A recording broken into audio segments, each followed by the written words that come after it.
Welcome back to Conflicts of Interest. This is episode 822, and today is July 24th, 2025. I'm the host of the show, Kyle Anzalone.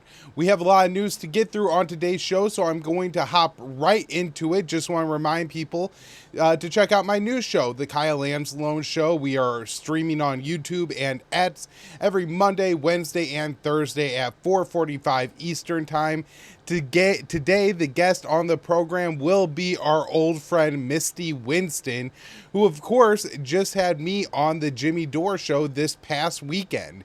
And so I'm very happy to talk to Misty, and of course to let you guys know to check out the Jimmy Dore show and see the clips that Misty from my interview there when Misty was guest hosting. All right, let's jump right into the news today. We certainly have enough to talk about. This first story: Trump launched nearly as many airstrikes in 5 months as Biden did in 4 years. This is important, right? Trump came into office pledging that he was going to be a peace president, and this story from Dave DeCamp clearly debunks that. President Trump launched nearly as many airstrikes in his first 5 months in office as Biden did during his 4-year term, The Telegraph reported last week, citing figures from ACLED, the Armed Conflict Location and Event Data. The ACLED found that Trump oversaw 529 airstrikes compared with 555 during Biden's term. The majority of Trump's airstrikes, 470, have been launched in Yemen, where the Trump administration has carried out a heavy bombing campaign from March 15th to May 6th that killed more than 250 civilians. The Trump administration has also launched a significant number of airstrikes in Somalia. U.S. Africa Command told antiwar.com on July 15th it had carried out at least 51 airstrikes in Somalia so far this year, which includes only one that was launched when Biden was still president in January 2025. So that means 50 were under Trump. The U.S. has been bombing Somalia at record pace. Trump is on pace to break the record that he set for annual airstrikes during his first term, which was 63. During his second term, President Trump has also overseen U.S. airstrikes in Syria, Iraq, and recent strikes on Iran's nuclear facility. So this man, who again came into office pledging to be the peace president, has bombed now 5 countries in 6 months. That's absolutely horrific. All right, moving on here. Russia says Ukraine talks were predictably difficult. So, this is from a Russian senior lawmaker. So, by the way, I did write this article for JudgeNap.com on January 23rd. The third round of direct talks between Russia and Ukraine does not appear to advance towards ending the war. The negotiations lasted less than 1 hour. So, a Russian senior lawmaker described the talks as predictably difficult. The third round of, and this is the quote from the lawmaker, the third round of Russia-Ukrainian negotiations was predictably difficult and by far not merely technical. It was clear from the beginning that the sides will continue efforts towards a peace agreement without any breakthroughs. The lawmaker is Leonid Slutsky, who is the chairman of the International Committee of the Duma. As Russia's chief negotiator Vladimir Magnitsky said, the positions of the sides were far from being close, but dialogue continues. The lawmaker noted that Moscow proposed an online forum to set up working groups on political, humanitarian, and military issues. The two sides did agree to a prisoner swap. I think it's 250 each. Russia and Ukraine are using the same model as agreed to in previous talks. That saw each side release injured prisoners of war, some soldiers under the age of 25, and the bodies of dead fighters. During the meeting, the Ukrainian side proposed direct talks between Ukrainian President Zalinsky and Russian President Vladimir Putin in August. Turkish President Recep Tayyip Erdogan and U.S. President Donald Trump would mediate the negotiations. It appears unlikely that Moscow will agree to a meeting between the two leaders unless there is substantial progress in working level talks between the two countries. The Ukrainian delegation additionally requested an unconditional ceasefire. Moscow has rejected any temporary pause in the fighting unless the two sides are nearing a final agreement to end the war. And of course, this made sense because the Russian troops are on the advance, so any ceasefire would give the Ukrainians time to rearm, dig in their defenses, and things like that, which would be a technical setback, a strategic setback on the battlefield for the Russians. Additionally, I guess this is probably the Russian model of diplomacy.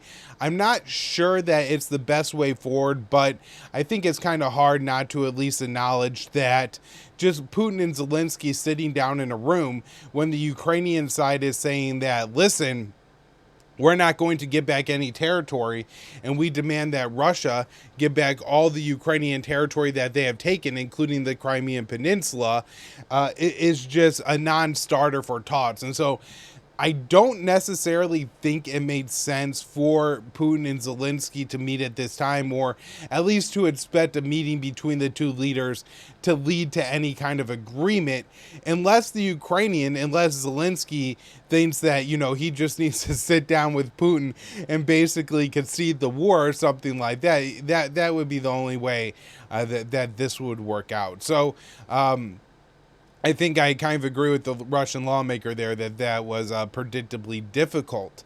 Now, another factor in all this is Zalinsky's grip on power in Ukraine maybe slipping a little bit. I wrote this article for the 23rd at the Libertarian Institute.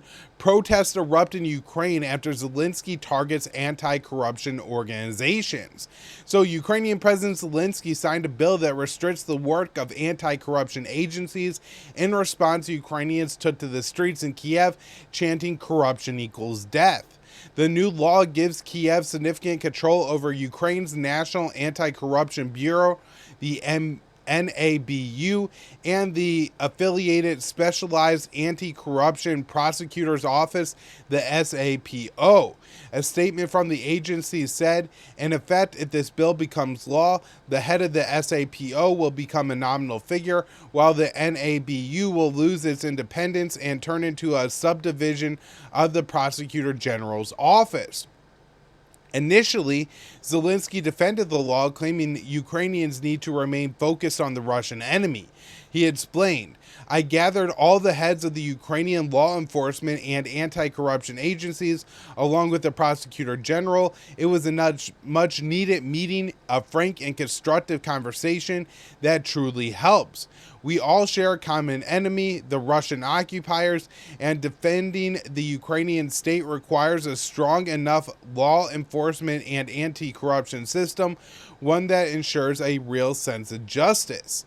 In the streets, Ukrainians chanted, 'Destroy Russia, not democracy,' indicating that the protesters do not have a pro-Russia objective." Zalinsky later posted on X that he would introduce a new bill to ensure the NABU and the SAPO can continue to operate. And so this really does seem like something of a climb down from Zalinsky. And I would guess that these are, since they're the first major anti-Zalinsky protests, it's probably something that while the protesters may not be pro-Russian, certainly in the Kremlin, they're happy to see this because this is instability within Ukraine.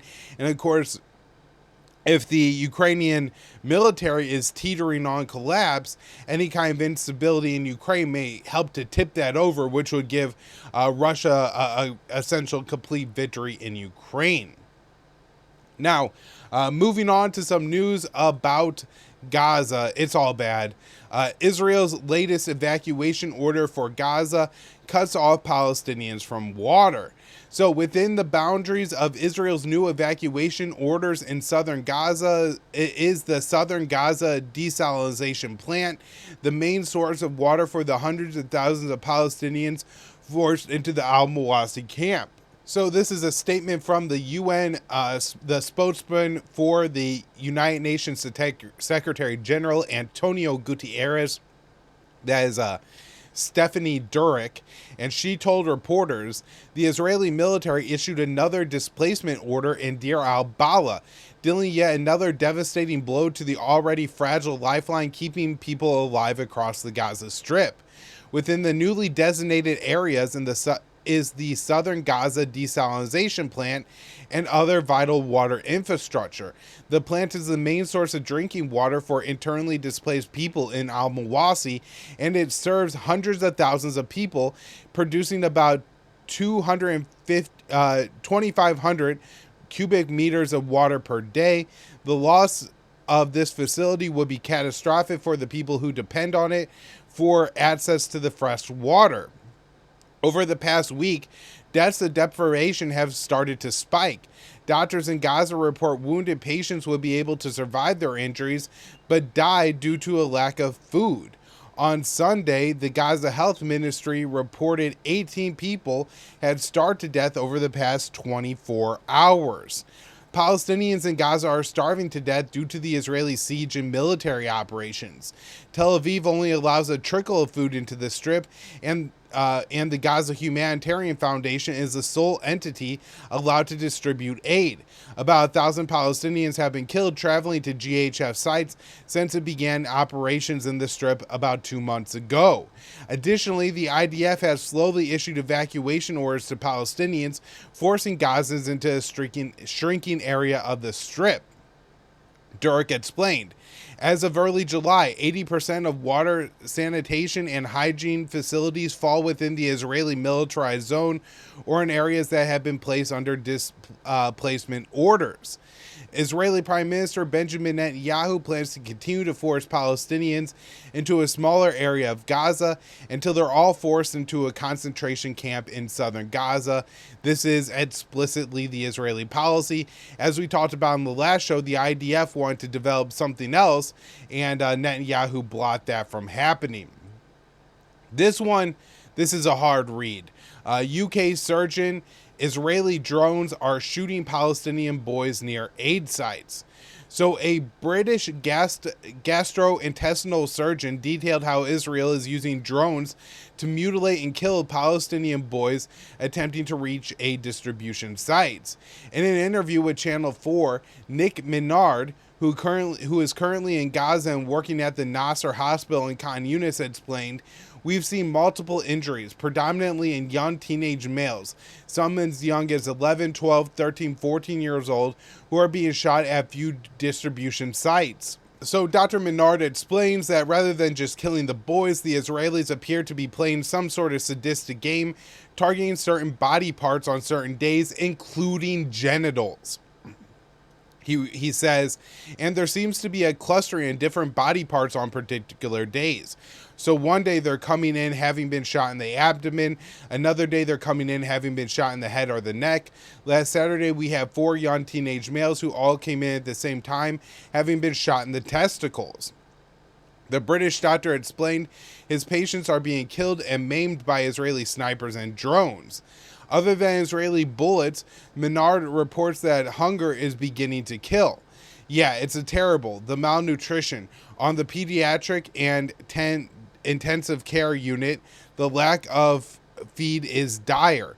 On neonatal, they've been 4 premature babies who died in recent weeks, purely because of malnutrition.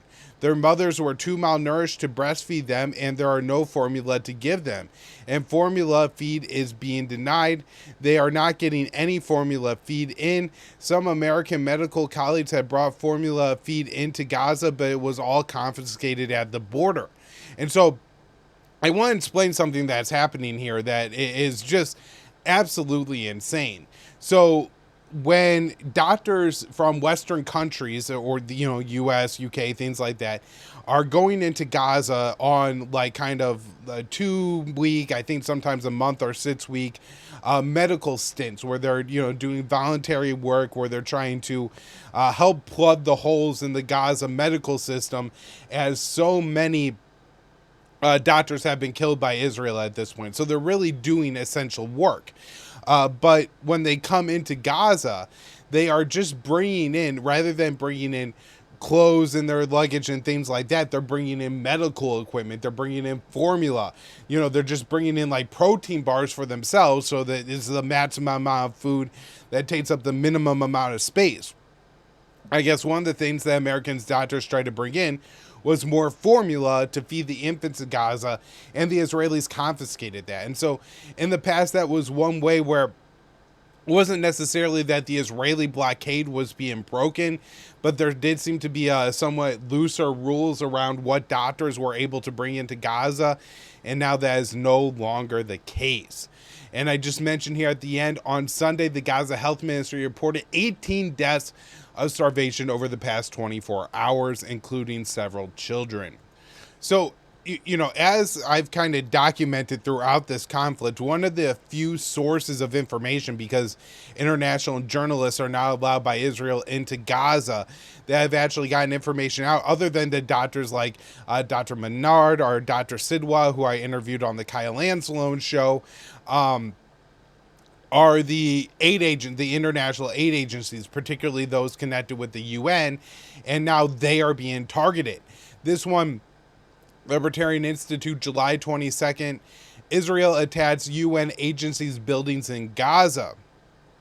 Israeli forces attacked 2 facilities used by the UN aid agency in Gaza. A safe house used by the World Health Organization was struck by an Israeli forces 3 times on Monday, according to the chief of the WHO. After the strikes, Israel entered the premises, forcing women and children to evacuate on foot towards the Al-Mawasi area amid active conflict. So while it's absolutely horrific to force men and women to walk through a conflict zone where some of them at least will probably be shot by Israeli forces, the men were treated worse. He says male staff and family members were handcuffed, stripped, interrogated on the spot, and screened at gunpoint. 2 WHO staff and 2 family members detained. 3 were later released, while 1 staff member remains in detention. So this is like the humiliation that the IDF is subjecting almost all men in Gaza to when they come across them, they detain them, they strip them down to their underwear, they force them on their knees at gunpoint. You see video after video, the IDF forcing them to say, this is all Hamas's fault, we hate Hamas, we love the Jews, or we love the Israelis. It's just like a unbelievably sick and sadistic thing to do. So it is frequently reported that when Israel raids an area, they split men from women and children. Those released are instructed to go to the Mawasi tent city. Men are stripped and humiliated by Israeli soldiers before being released or detained. Additionally, an Israeli airstrike hit the main WHO warehouse. The attack caused a fire. The WHO described the attack as part of a pattern of systematic destruction of health facilities. Following the attack, the warehouse was looted. The WHO safe house and warehouse were located in Deir al-Balah. Last week, Israel ordered Palestinians out of the city. I think there was about 50 to 80,000 people estimated to be living there, many of them in tents. The WHO said before the attack, the location of the buildings were shared with the IDF, so they knew they were attacking UN facilities, they just didn't care. The agency said the attack and Israeli blockade have significantly limited its operations in Gaza. A WHO statement explained the main warehouse non-functional and the majority of medical supplies in Gaza depleted. The WHO is severely constrained in adequately supporting hospitals, emergency medical teams, and health partners, already critically short on medicine, fuel, and equipment. And this is just further proof that, the intention, the point here is genocide. All right. So this one, JudgeNap.com, July 23rd, former Gaza Humanitarian Foundation guard details abuse of Palestinians. So an unnamed American who worked as a security contractor for the Gaza Humanitarian Foundation, or the GHF, explained how the guards abused Palestinians to get aid. In an interview with Channel 12, the 25-year U.S. Army veteran. So the longtime U.S. Army veteran. This is probably somebody who served in Iraq, Afghanistan, if not Syria or Somalia. So this is not somebody who is just, a bleeding heart humanitarian. This is somebody who was willing to go work at the GHF and who was horrified what he saw. He says, there is no fixing the GHF. This needs to be put an end to. He told the outlet that the GHF security contractors fired on and abused Palestinians to force them to leave aid distribution sites. He said security personnel began shooting in the direction of Palestinians, shooting at them, shooting at their feet to get them to leave. He told the outlet a contractor sprayed an entire can of pepper spray into a man's face, adding, "That's lethal." The Army vet described a third incident, which he believes a Palestinian woman was killed. He said a stun grenade was fired at her and the thing hit her and she just drops, just lifeless, collapsed to the ground, and it looks like she had been killed. The GHF began operations in May and uses American security contractors to secure its distribution sites in Gaza. The Tel Aviv only allows the GHF to distribute aid, barring other international aid agencies that had established methods to hand out food. The GHF only operates 4 sites in the Strip, forcing Palestinians to travel large distances to receive rations of food. The journey to aid distribution sites is extremely deadly, with 1,000 Palestinians killed, mostly by the IDF, since operations began less than 2 months ago. Additionally, GHF distributions are inadequate to feed the people of Gaza. A recent report suggests that a third of Gazans, about 600,000 people, had not had a meal in several days. And of course, this is why we're starting to see Palestinians just simply drop dead from a lack of food. All right, the monster Randy Fine, we got to talk about him again. Rep. Randy Fine tells Palestinians to starve away as babies die of malnutrition under Israeli blockade in Gaza. So on Tuesday, Representative Randy Fine, a Republican from Florida and one of the just most sick people in probably the entire country, said on X that Palestinians should starve away, while also claiming reports of people dying of hunger due to the U.S.-Israeli blockade are a lie. Fine made the comments in response to the news that 15 Palestinians, including 4 children, died of starvation over 24 hours. Release the hostages. Until then, starve away, Fine wrote on X from his congressional account. This is all a lie anyways. It amazes me that the media continues to regurgitate Muslim terror propaganda. And this is a man who is endorsed by Donald Trump, by the way. Reports of starvation deaths from Gaza's health ministry are corroborated by photos and interviews with family members of those who died. Among the dead on Tuesday was a 6-week-old Youssef al-Safadi, who lost his life due to a lack of baby formula. Fine recently joined the House after winning a special election to replace Mike Waltz, President Trump's former national security advisor, who's been nominated to be the U.S.'s ambassador to the UN. Trump endorsed Fine despite his history for calling for violence against Palestinians. Later on Tuesday, news broke that Fine was being added to the House Foreign Affairs Committee, which is headed by Representative Brian Mast, another Republican from Florida, who previously volunteered with the IDF and once wore his IDF uniform on Capitol Hill. So these are men who almost make it their mission to be known that they are more loyal to Israel than their own country. Look, I do have a little bit of a good news story here today. 2 Israeli soldiers are arrested in Belgium for crimes committed in Gaza. So, Belgian federal police have arrested 2 Israeli soldiers after the Hind Rajib Foundation, or the HRF, and the Global Legal Action Network, GLAN, filed complaints earlier this week. So, a statement from HRF explained. The suspects were identified and arrested with a clear show of force at the Tomorrowland Festival in Boom. After being taken into custody, they were formally interrogated and released. The Belgian Federal Prosecutor's Office has confirmed that a criminal investigation is now underway. The HRF was formed as an effort to hold Israeli soldiers accountable for war crimes when they travel abroad. The HRF said the arrest may become a turning point in the global pursuit of accountability. The organization was named after Hind Rajib, a 5-year-old Palestinian girl who was killed by Israeli soldiers after pleading for assistance with emergency services.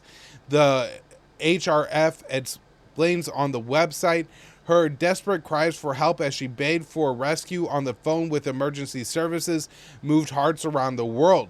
The ambulance that was sent to save her after hours of negotiations was obliterated by the Israeli army, assuring that Hind's life was cruelly and deliberately extinguished.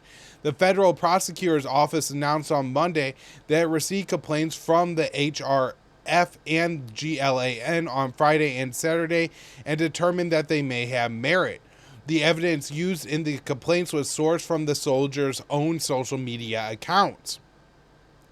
So a statement from the federal prosecutor's office said, in light of this possible jurisdiction, the federal prosecutor's office instructed the police to locate the 2 individuals mentioned in the complaint and to proceed with their questioning. After the interviews, they were released. Israeli soldiers have frequently posted images and videos of themselves committing war crimes in Gaza on their social media feeds. And this is just absolutely ghoulish to advertise your war crimes in the way that Israelis have, but it has been common and it has been hard to watch. So the Israeli military is purchasing $150 million worth of Humvees using U.S. military aid. One of the things I want to draw attention to with this story is that Israel has been using some of their older armored personnel carriers. They make them autonomous self-driving vehicles. They load them up with explosives, and then they're turning them into vehicle IEDs, like the same as ISIS would use in Iraq and Syria, which is absolutely disgusting and horrific. And then this is important too. The Israeli Knesset passes a non-binding resolution calling for the annexation of the West Bank.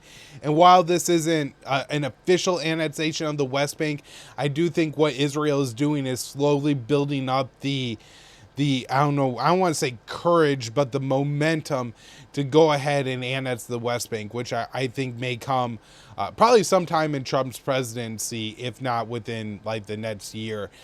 So this is a huge concern and something to watch. Of course, we should all be paying attention to and denouncing what's happening in Gaza. But there is a lot of killing going on in the West Bank too, and an ethnic cleansing campaign there as well. So this one from Date to Camp, July 22nd, antiwar.com. Trump says U.S. will bomb Iran's nuclear facilities again if necessary.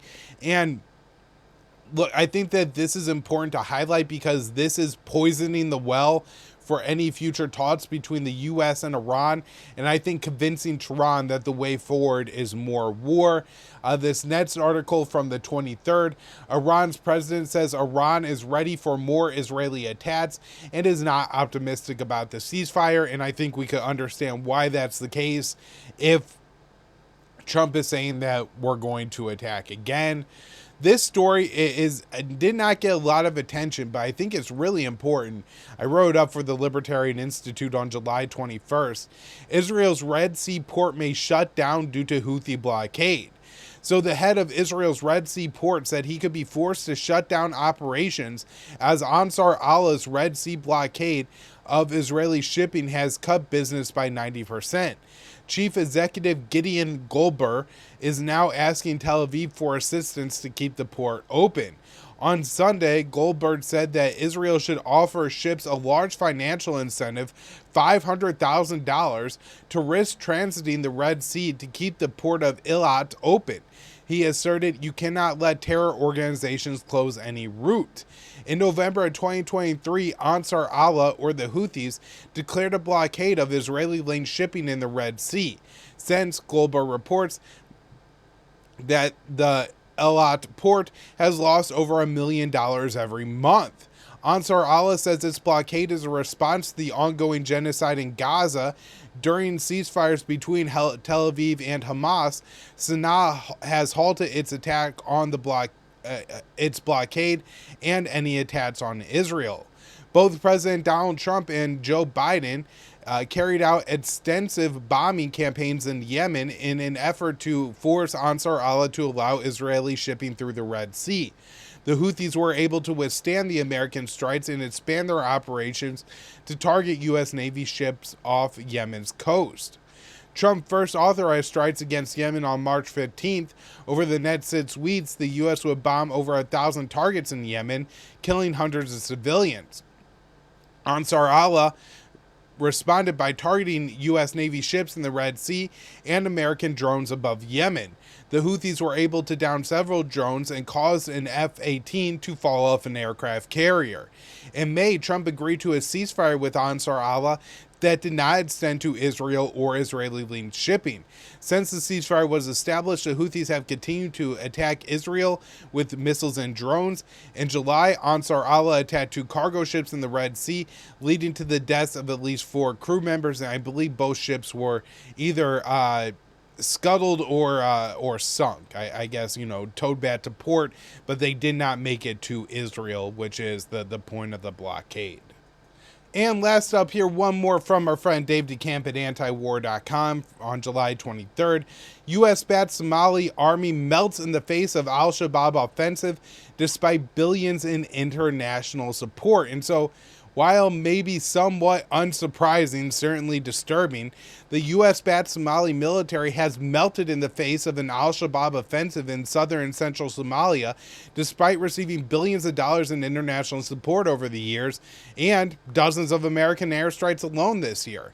Citing data from the Shahan Research, the report said that in its counteroffensive this year, al-Shabaab has regained 90% of the territory lost in recent years.